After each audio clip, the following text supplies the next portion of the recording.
Even before I start the word, we deep dive into the word, I would like to pray that this is the day God has made, and I will greatly be glad and rejoice. I will rejoice. This is the first prayer when I wake up in the morning. This is my first prayer when I wake up in the morning, because a dead man does not even have a strength to open his eyelids. How much strength does an eyelid take to open? Very little, right? But God gives that strength to us. Amen. It is not in a human, not in the human strength to even open that small eyelid. Amen. We are uniquely designed. Okay, and when man was designed by God, there was something different about a man. What was that unique and difference in all of the other creation and in the creation of man? Anybody has any idea? Man was created in God's image. I didn't hear you, Andy. Can you repeat it, Andy? Man was created in God's image. Yes, that is very true. Man was created in God's image and in his own likeness. What was so different about a man? We were born with a spirit, of a spirit. No, we are a spirit. Man is a spirit. Man does not have a spirit. We are a spirit. Okay, I'll come to that, but it is also a valid point. Every other creation was created by the spoken word of God. Are you with me? Are you with me? This is a huge difference. Mark it. Every creation of God was created by the spoken word of God. But when God created man, he did not speak and create a man. Hallelujah.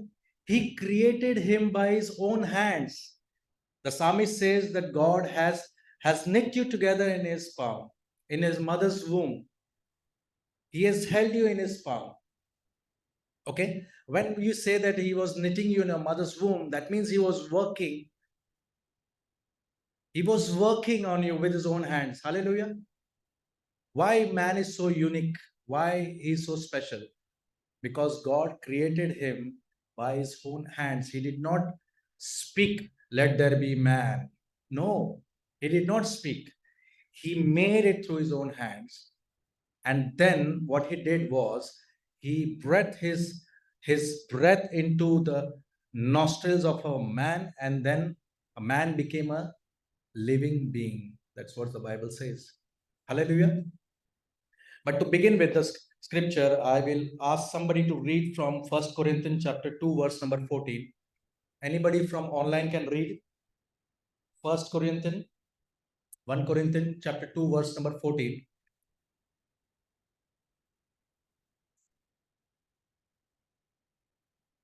Anybody would like to read? The person without the Spirit does not accept the things that come from the Spirit of God, but considers them. The person without the Spirit, as capital, does not accept the things that comes from the Spirit, as capital, of God, but considers them foolishness and cannot understand them because they are discerned only through the Spirit, as capital. Spiritually discerned. Thank you, IK. You know what the scripture means? 1 Corinthians chapter 2, verse number 14. He says, a natural man cannot understand the things of the Spirit. A natural man cannot understand the things of the Spirit because he's blinded spiritually, and the Bible calls him foolish. Bible calls him foolish and spiritually discerned. He has no discernment spiritually. Now, would you categorize yourself as a natural man or a spiritual man? We would categorize ourselves as a spiritual man, because if we say that we are a natural man, then we are spiritually discerned. We don't have that. That's what the Bible says. Now, the uniquely designed by God, we are empowered by the heaven, okay, and we are ruling from the earth. Hallelujah. Tell somebody this is the topic of the day. Empowered by the heavens and grounded on earth. Empowered by heaven, grounded on earth. Tell somebody with conviction, I am empowered by the heaven. I didn't hear that. And I am grounded on earth. Okay, so you are about to witness and understand the dual personality of a man. What is the message of the day? A dual personality of a man. Have you heard somewhere dual personalities? Do you know that as a believer, you have a dual nature? As a believer, we all have a dual nature, and we are not only just in the physical being, but we are also a spiritual being first. Hallelujah.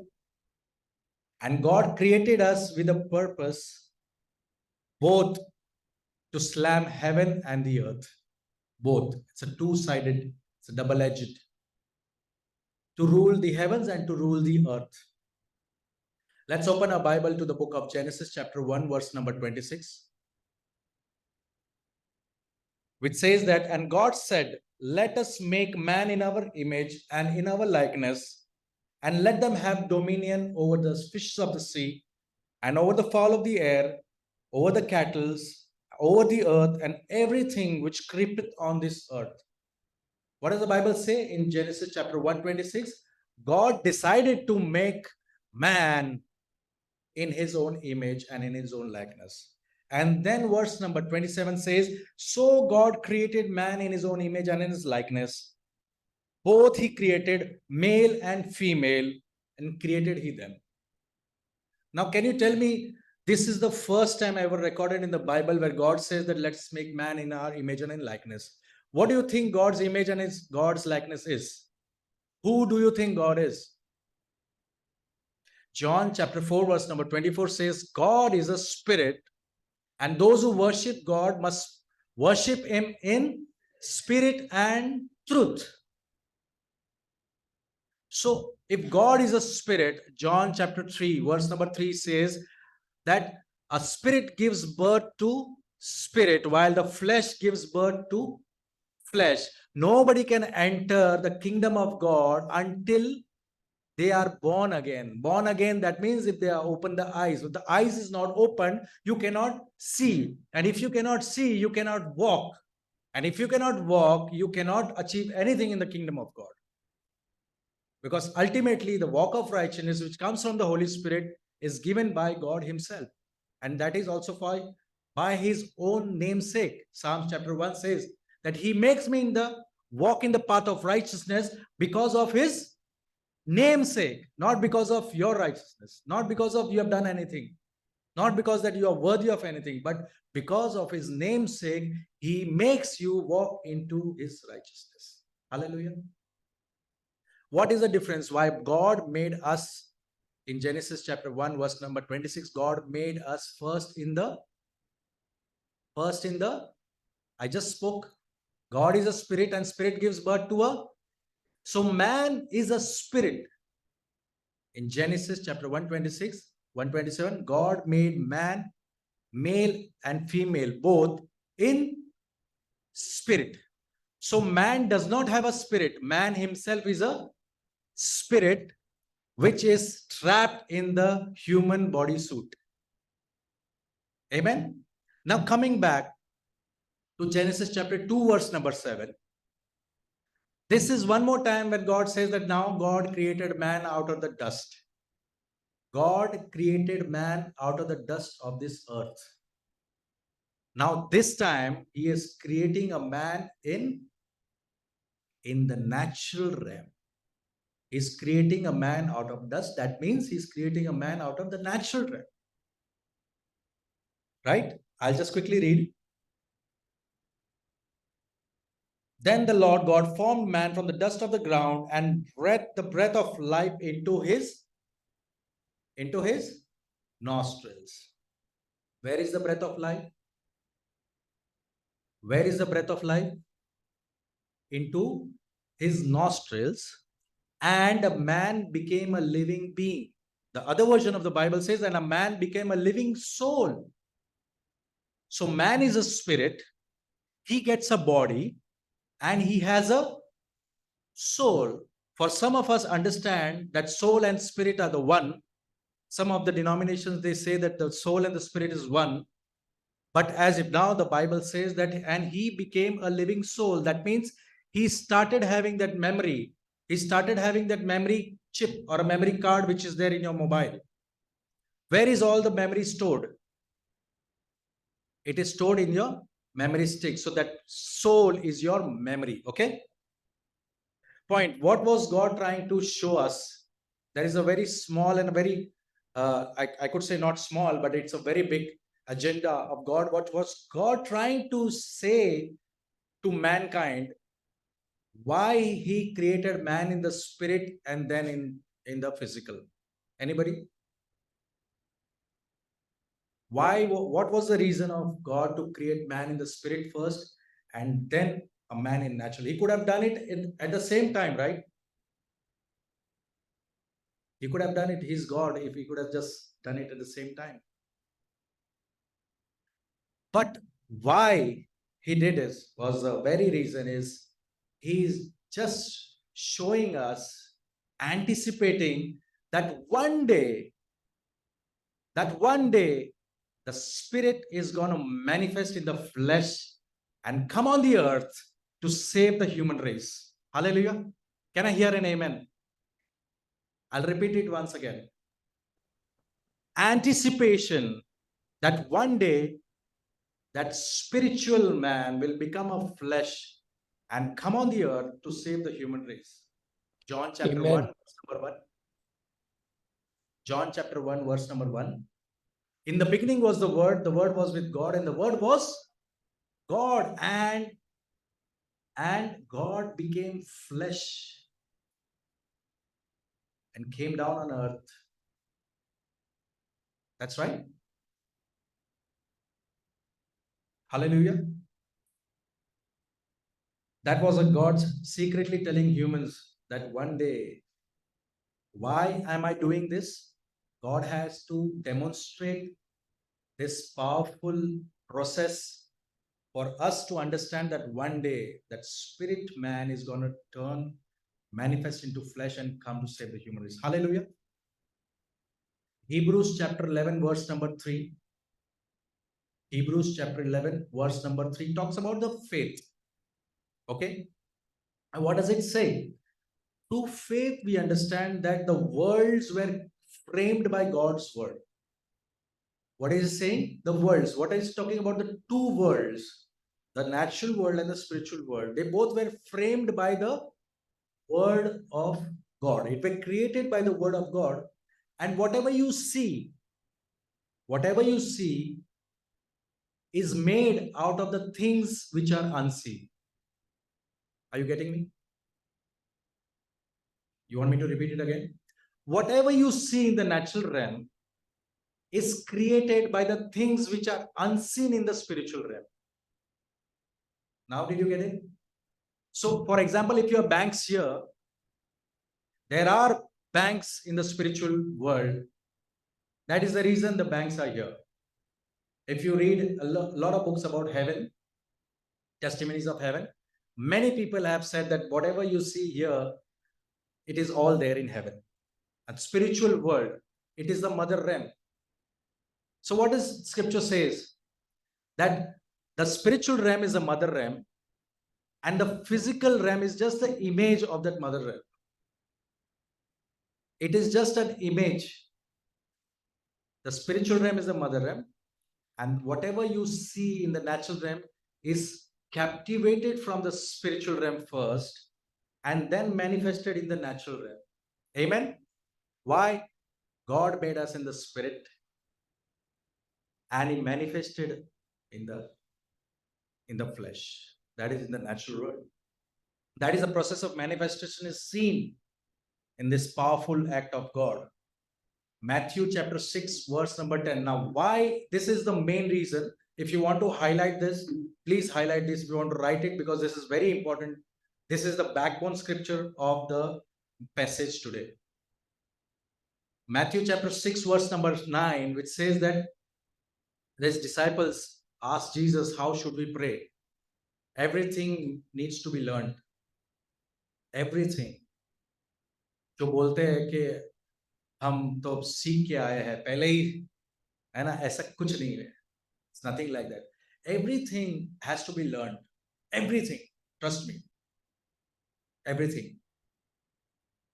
The disciples asked Jesus how to pray. Jesus said that this is how you pray.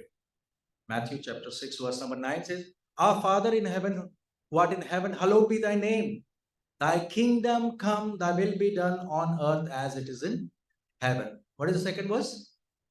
Thy kingdom come. What is Jesus trying to ask?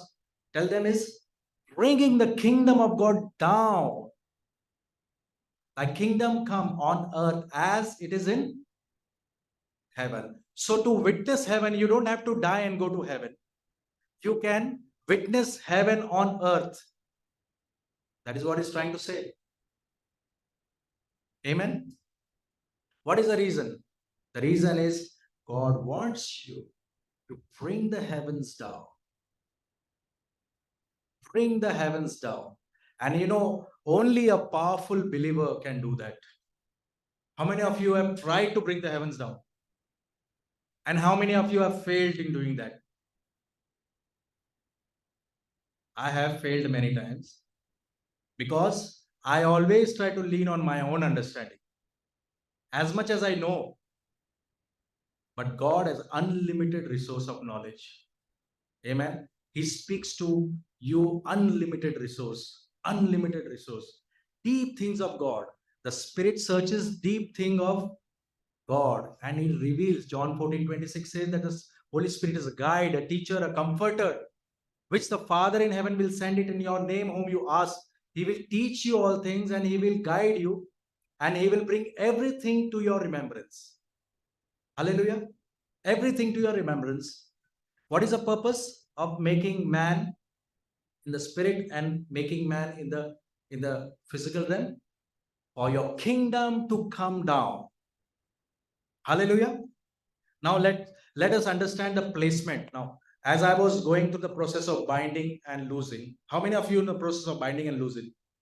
As a believer, you must know the process of binding and loosing. What do you bind and what do you lose? What do you bind and what do you lose?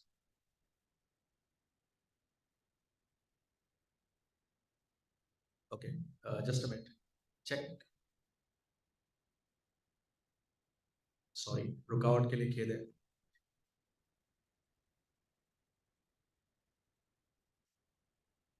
Okay, thank you. So I was in an awe when I saw somebody like a minister of God binding and loosing spirits. Binding and losing spirits. So I said, how is he doing this? As a new believer, you're always curious, right? As a new believer, you want to learn so many things and you want to learn it so fast. And I was a very voracious guy. I didn't have patience. It is only when I started reading the word, I started getting patience by faith. But I was really impatient. So what happens? When I started learning about the power of binding and loosing, it is connected to the spiritual man and the natural man. And how it is connected, I will teach you in a second. The spirit has no entry on the earth. How many of you know this? Any spirit has no entry on the earth. If the spirit wants to work, it has to work through a body, which the evil spirits call them a home. Did you hear about that man who was possessed by 6,000 and more spirits? IK just shared in the morning.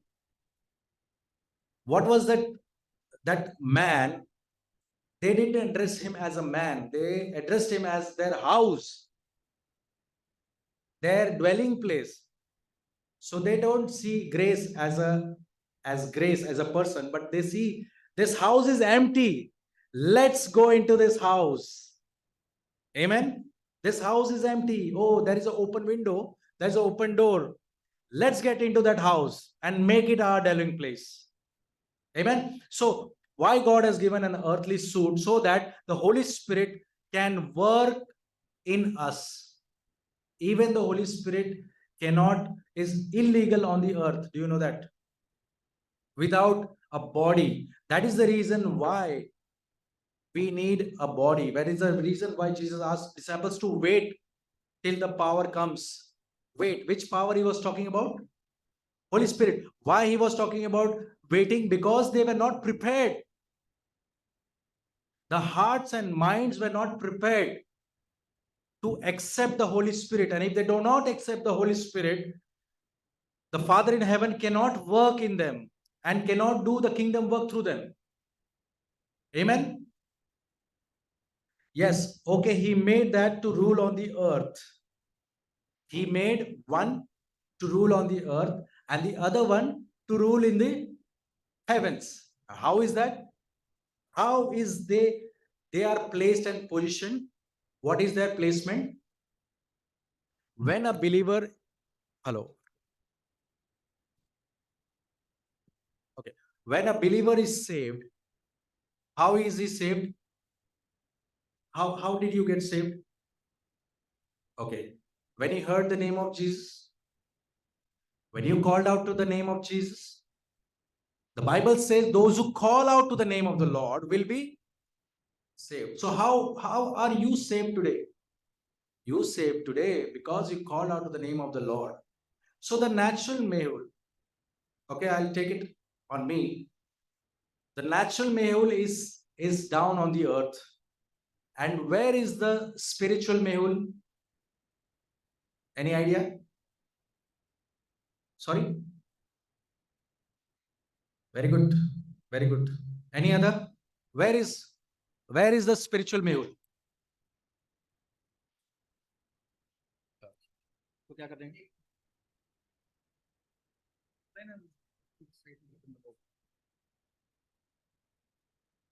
ऐसी spirit की बात होती है ना, ऐसी होता है. Hello. Okay. Can you hear me now? Okay, so where is natural mehul?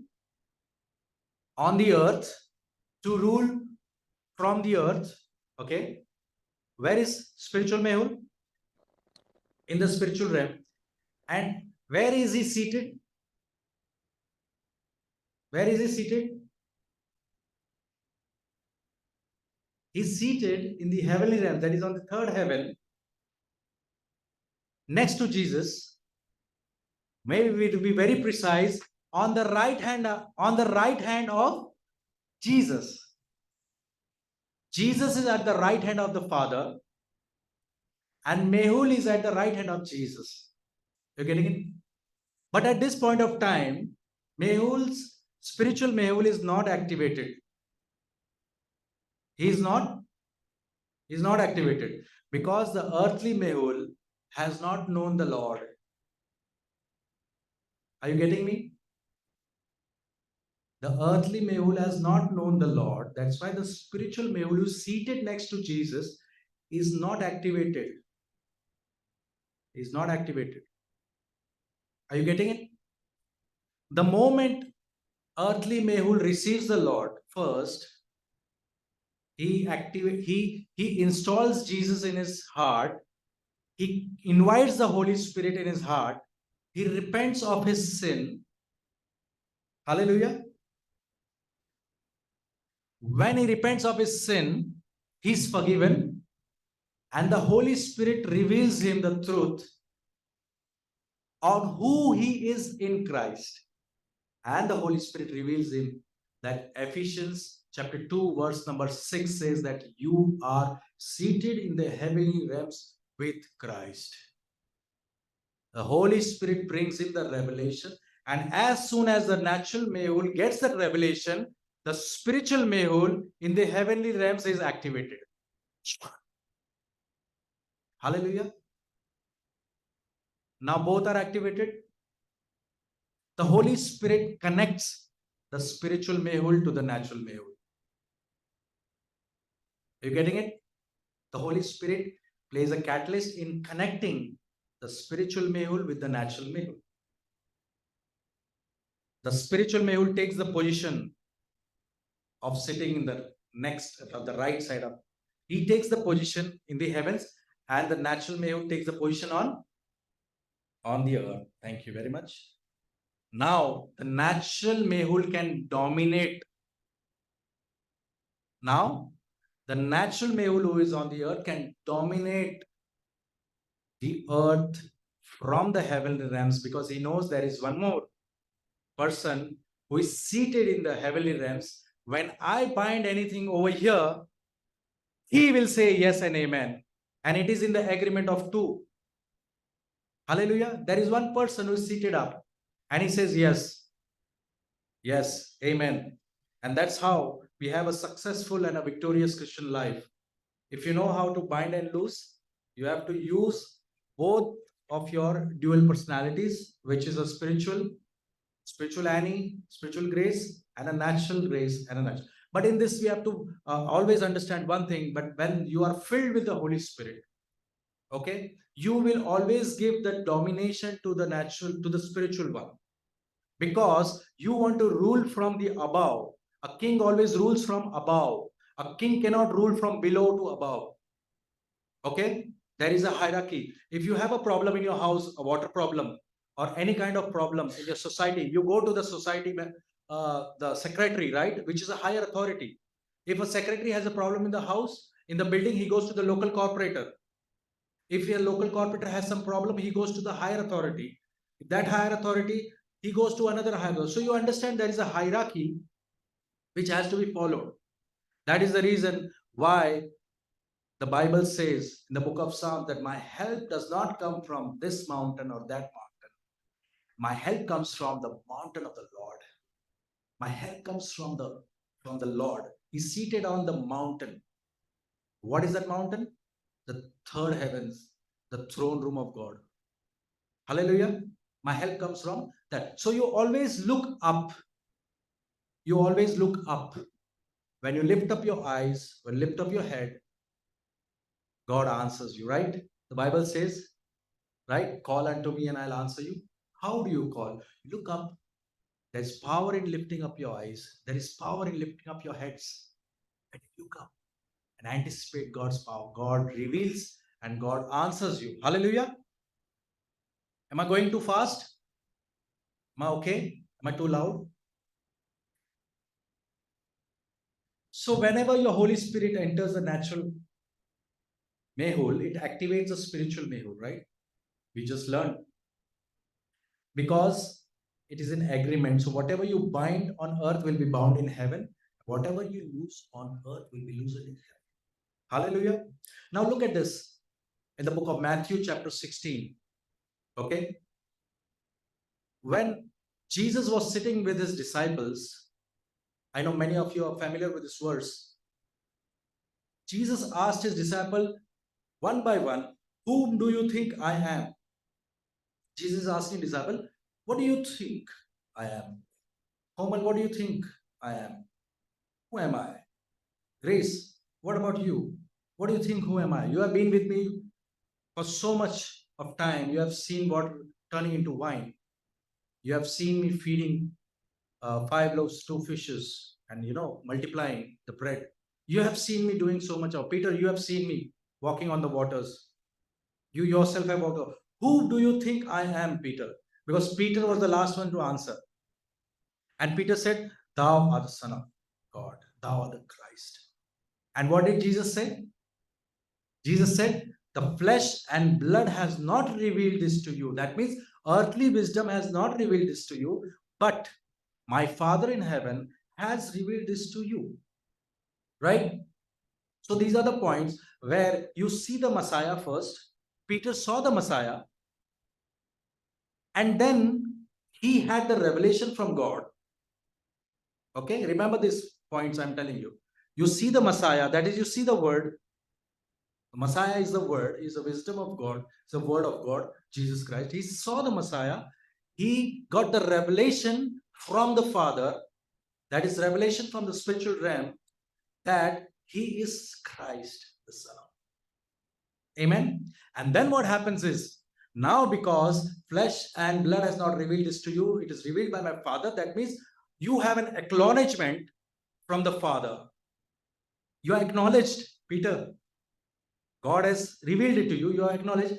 And now I'm giving you the keys of the kingdom of God.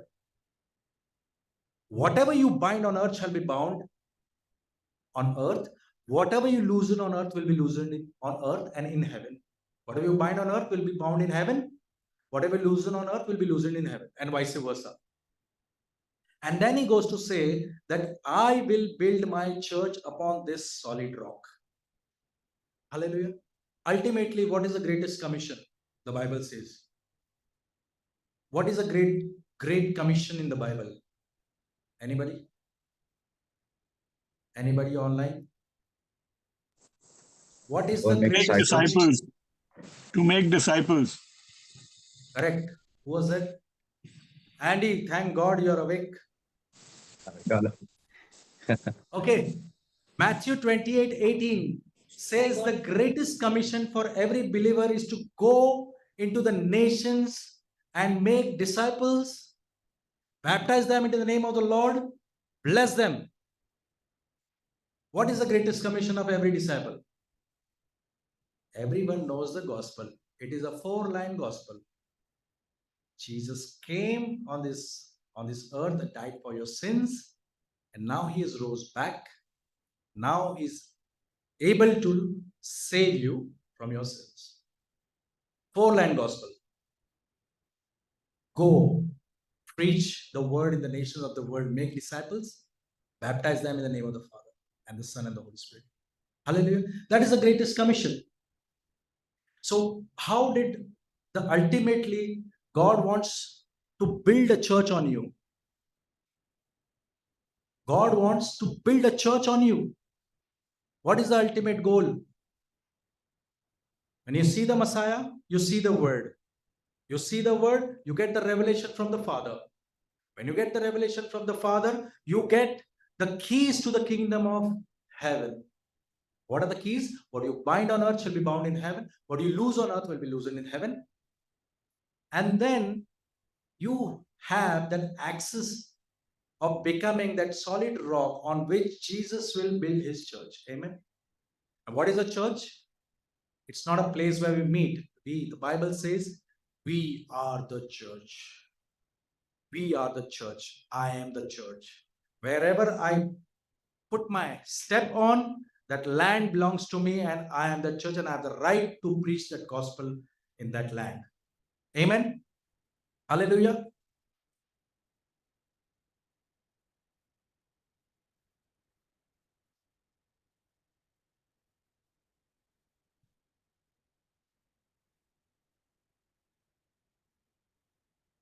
It is only by the Spirit and not by might, not by power. Zechariah chapter 4, verse number 6, which says, only by the Spirit. It is not by your human power.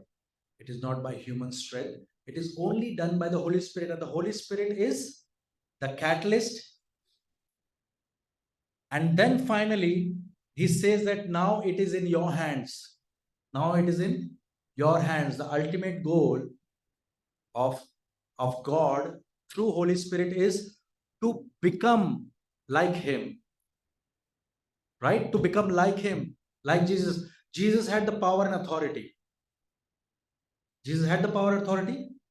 He had powers over all the 3 realms. Okay? He had power over all the high places. All the enemies which you see in Ephesians chapter 6, verse number 12. What are those enemies? We battle not against flesh and blood, but we battle against the spiritual powers in the heavenly realms, the dark forces, right? The 5 enemies. Jesus had a power over them. Jesus had the authority over them, right? With that authority, he used to say, peace, be still. And the storm stood still. Hallelujah. And the disciples says, what manner of man is he? What manner of man is he? Even the sea obeys him. That means they wanted to be like Jesus. They wanted to be like Jesus, and then Jesus gave them that authority. Did Jesus give the authority to the disciples? How do you know that? Because it is written in the Bible. In the chapter Luke, chapter 10, verse number 90. It is written that I give you the authority over the powers, over the snakes and the scorpions, that by no means they will harm. Jesus gave us the power. In Matthew chapter 10, verse number 1, he said, now I give you the powers over the demon spirits. Go and cast them out in the name of Jesus. Jesus gave that the Holy Spirit. Acts chapter 2, on the day of Pentecost, the Holy Ghost came. So you have the power, you have the authority, you have the Holy Spirit, and you have the keys to bind and loose on heaven and earth. Hallelujah. So that is how the heaven is connected to the earth. Now you know how the heaven is connected to the earth. Okay. And there is one natural mehul on earth who is sitting, and there is a direct connectivity of that natural mehul with the spiritual mehul. And wherever he is, he will open the portal. He will open the portal, because if you know, as a believer, as a matured believer, there are open heavens. There are open heavens, and when the heavens open, you can have anything you ask for. The portal, the heaven, open heavens above you. You remember the Jacob's ladder? How many of you remember the Jacob's ladder in the book of Genesis? Genesis chapter 28. You know what had happened? Jacob, he took the stone. Okay, just look at me very carefully. Jacob took the stone and he slept on the stone, and he had a dream in a place called Bethel. Beth is the house, and El is Elohim. It is known as the house of God, Bethel. He slept on the stone and he had a dream. The stone became a pillow. Can you rest on a stone? Any of you? The stone became so comfortable, it became like a pillow, and that pillow became a pillar. And on both the pillars, he could see a ladder, and he could see in his dream the angels ascending and descending from heaven to the earth and from earth to the heaven. Was there an opening? Were there open heavens? Could you see open heavens? That was a portal which was opened, and that brought him that revelation. And then he named that place Bethel. Before that, there was no place. He named that this is the house of God. I have seen angels coming down and going up. That is a portal. When your natural man who lives in time, now look at this, he is in the realm of time. The natural man is in the realm of time. The spiritual man is in the realm of eternity. Somebody say eternity. Do you understand the realm of eternity? No beginning and no end. The spiritual man is in the realm of eternity. The natural man is the realm of time, where there is a beginning and there is an end. The book of Ecclesiastes says there is a time for everything. The time to be born, the time to die. That means God has set you in the timeline called grace. That timeline of grace, it is a beginning and there is an end. All your days are written in that book, in that timeline. God can see you the end from the beginning. He can see Grace 80 to 90 years old, and he can see Grace not even born, because he has the entire timeline in his. He can remove Grace from the timeline and put her in the Back to the Future, or from future he can put her back in the past. Hallelujah. God is not bound in time, space, and matter. It only matters to us who are living beings, who are on earth. So basically what? You are bringing the realm of eternity and you are bringing the realm of time together, and when they both collide with each other, when the realm of eternity and the realm of time collide with each other, there is always an open portal. There is always a heavens opening above you. Hallelujah. That's what we see. And the earth dominion is in control. Hallelujah. The dominion is in control of the higher authority, because you have given the higher authority. You have given it to the higher authority to rule, and that's how he rules from the heaven. Have you ever heard? I reign and rule from the heavens above in Christ. Who you are in Christ? Hallelujah. What happens when Adam gets the dominion from the God? I hope everyone must have read the Bible, Genesis. Definitely. What happens? Adam gets the dominion in chapter 1, verse number 26, Genesis. Go, have a dominion over the fishes of the sea and the fowl of the air and whatever creepeth on the ground and everything. Right? What is dominion? That is the power. Power, the root word is dunamis. What is it called? Dunamis.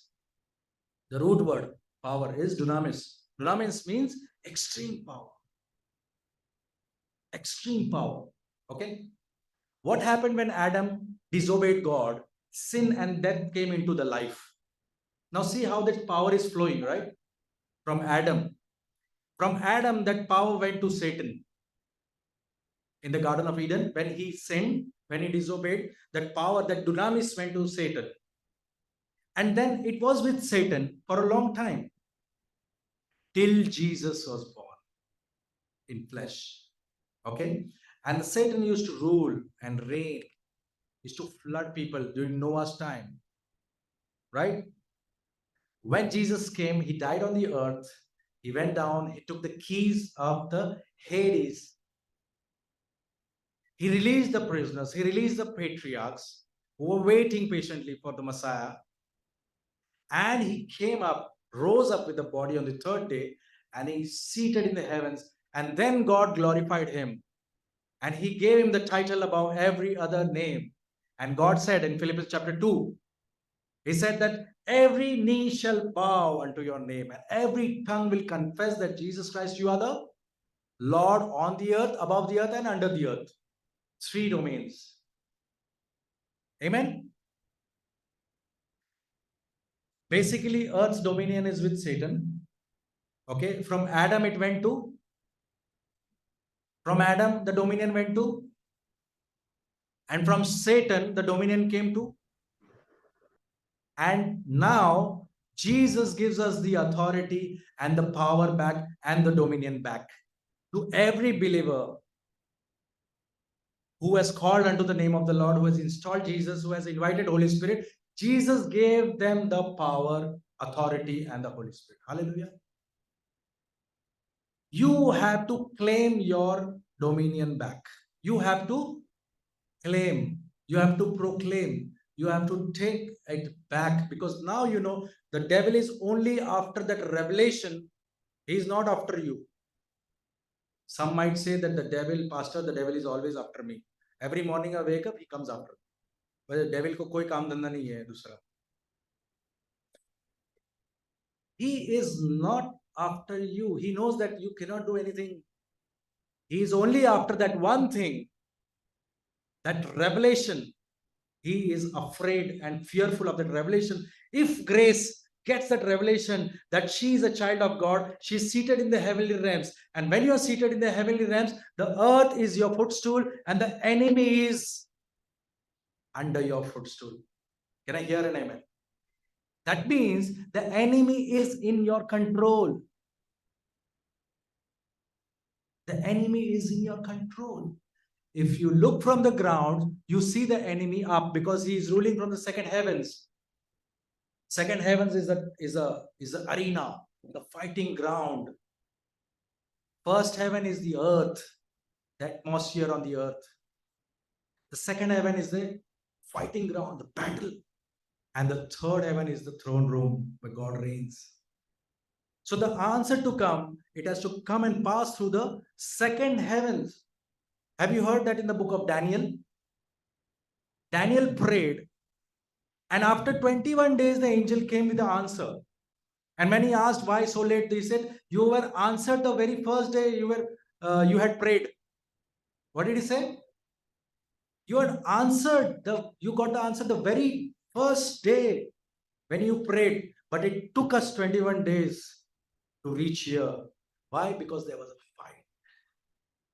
The demons, the powers, they had to fight them all and come back, come to the earth.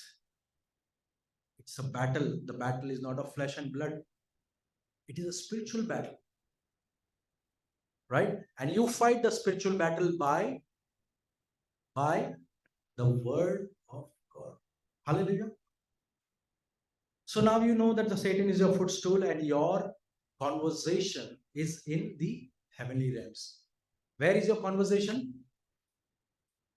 Your heavenly realms is your conversation. Whom you are a conversation with? Jesus. Right? Your citizenship is in heaven, the Bible says. Where is your citizenship? Philippians chapter 3 verse number 20 says, "For your conversation is in heaven, from whence also we look for the Savior, the Lord Jesus Christ." And some Bible says that your citizenship is in heaven. Hallelujah. Aren't you glad that we are the citizens of heaven? So when you hear the natural Mehul pleading on the earth, what does he plead for? His supplication. Do not be anxious about anything, but in all things, with prayer, supplication, and thanksgiving, put your request unto God. Right? So when the natural Mehul is praying, the spiritual Mehul is in communication with Jesus. The spiritual Mehul is in communication. And he's taking that petition and giving it to Jesus, and Jesus is signing. Okay, done. That's how they both are connected, and that's how they rule. And in finishing, the spirit man has an access to the mind and the wisdom of God. The spirit man has an access to the mind and spirit of God. He knows deep things of God. He searches deep things of God and is ready to reveal the deep things of God to whomever is prepared for. Hallelujah. Are you prepared for the deep things of God? Are we prepared as a church to understand the deep things of God? 1 Corinthians chapter 2 verse number 10 and 12, and is empowered to pray and decree God's will on earth. Empowered to decree God's will on earth. And in closing, Matthew chapter 18 verse 18, these things God has revealed us through his spirit. God has revealed us through his spirit, because spirit searches everything, even the deep things of God. Hallelujah. Truly, whatever I say, whatever you bind on earth shall be bound in heaven, and whatever you loose on earth shall be loosed in heaven. Hallelujah. And I pray this morning that we'll be able to connect our spiritual beings with the natural beings. How do we connect? How do we connect? Through By the prayer. By prayer. Holy Spirit, yes, by prayer. When you fill yourself, when you allow the Holy Spirit to be inside of you. So whenever you sin, the Holy Spirit is outside of you. He's there with you. The Bible says, I'll not leave you nor forsake you. That means the Holy Spirit is there 24/7 with you. But when you tend to sin, when you tend to disobey, the Holy Spirit is out of you, because the Holy Spirit is the holiest person on the earth. He tends to be out. He refrains from you. But wherever you go, he goes with you. Hallelujah. But is very inactive. But the moment you repent, the moment you come to God, say, God, this is my weakness. This is my fears and failures. The Holy Spirit comes and takes the position. as the Holy Spirit comes and takes the position, the spiritual Mehul takes his position back. Hallelujah. And then whatever you pray, you see the portal is open and you see immediate effects. You see miracles, instant miracles happening. But for that, you have to align by the righteousness of God, the obedience to the word of God. Whatever he says, hear it and do it. Deuteronomy chapter 28 verse says, 28 chapter 1 says, if you obey, if you hear it and obey and do what it says, the blessings will come upon you. The blessings will not only come upon you, the blessings will overtake you. Hallelujah. The blessings will overtake you. That means the blessings are gone ahead of you in future. The seed which you have not even planted, God is seeing that seed as a forest. You are about to plant a seed. You are not married. You are about to have a baby. You are still planning to have a baby.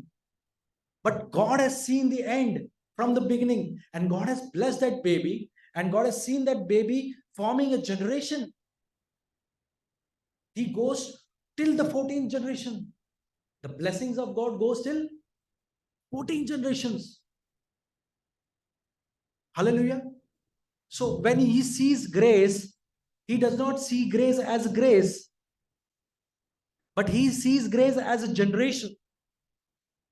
He does not see a seed as a seed, but he sees as a seed as a forest, dense forest.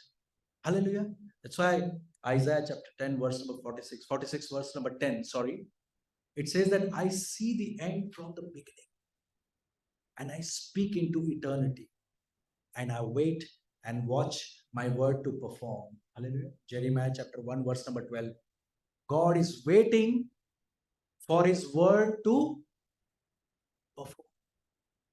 For those who understand slowness, God says, be patient. Be patient and know that I am God. I will do it because I have said it. And it is only possible for those who believe. Those who believe that, yes, Lord, I believe. The very biggest problem which I see in the Bible, in the word, in a believer's life is, there is a problem where they think they know that God exists, but they think that God does not exist. They know that God exists, but they think that God is not able to do this because he is not going to do this. You think. Hebrews chapter 4 verse number 16. If you want to read, anybody can read this. You come to the throne room of God. You come to the throne of God, which is a throne of grace and mercy. You come to that throne with utter confidence. What does the scripture say? It says that you come with utter confidence, knowing that he exists. That is a problem. We know that he is there, but we think that he does not exist in my situation. And that is the reason your prayers are unanswered. You still are sick, still licking your wounds, babbling the scriptures but have no understanding, praying the prayer but having no understanding, no power. Prayer has no powers, let me tell you. A biggest minister has said this, that prayer has no power. Prayers done with faith have powers. Even the hypocrites pray. Even the Muslims pray. Everyone prays. But prayer done in faith has a lot of power. Jesus said that even if you have a faith like a mustard seed, you can move. You say to the mountain, be moved and cast yourself into the sea. it shall be done. Hallelujah. So how do we train our spiritual man to connect with our physical man? Right? How do you do that? By the power of Holy Spirit, by leading a life of righteousness, by reading the word, keeping yourself holy. When you're holy, the Holy Spirit is inside of you. When the Holy Spirit takes that position, the spiritual person who's seated on the heavenly realms, he takes his placement. Hallelujah. And that's how you can bring heaven on earth. Hallelujah. Thank you. Can somebody come and pray? Come. Okay. I'm done with the word, IK. Thank you very much for this opportunity once again. And I'm blessed to be on this pulpit